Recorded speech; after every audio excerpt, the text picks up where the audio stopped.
പ്രിയപ്പെട്ടവരെ, ദൂരെ സ്ഥലം, ദൂരെ മാങ്ങ ചക്ക ഉണ്ടായിട്ട് ഒരു കാര്യമില്ല. നമ്മൾ താമസിക്കുന്നിടത്ത് തന്നെ കിട്ടിയാലേ അതിനൊരു സന്തോഷമുള്ളൂ.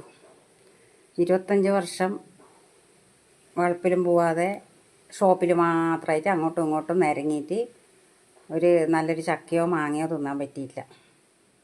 ഇപ്പോൾ ഇതാ നല്ല എന്താ പറയണ്ടേ, മാങ്ങ ചക്ക അങ്ങനത്തെ ഒരു നാട്ടിലേക്കാണ് ഞാൻ എത്തിയത്.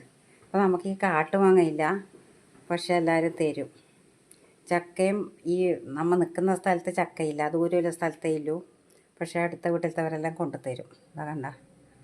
അതിനോണ്ട് ഞാൻ എന്തോ പ്രതീക്ഷിച്ചേ അതുപോലുള്ള നാട്ടിലേക്ക് തന്നെ ഞാൻ എത്തിയത്. ഞാനിത് പെട്ടെന്ന് മാങ്ങപ്പച്ചടി ഉണ്ടാക്കിയിട്ട് ചക്കക്കറി ഉണ്ടാക്കിയിട്ട് എനിക്കൊന്നും വേണ്ട, ഇത് മതി. അല്ല ഇത് പോരെ, ഒരു മായവും ചേർക്കാത്ത. ഞാൻ വേഗം ഉണ്ടാക്കിയിട്ട് ഒരു ബേജാറേലും സഹായിക്കാൻ ആളില്ല. എല്ലാം ഒറ്റയ്ക്ക് തന്നെ എടുക്കണം. എന്നാലും സാരമില്ല, എല്ലാം ഒന്നിച്ച് ദൈവം തരില്ലല്ലോ അല്ലേ.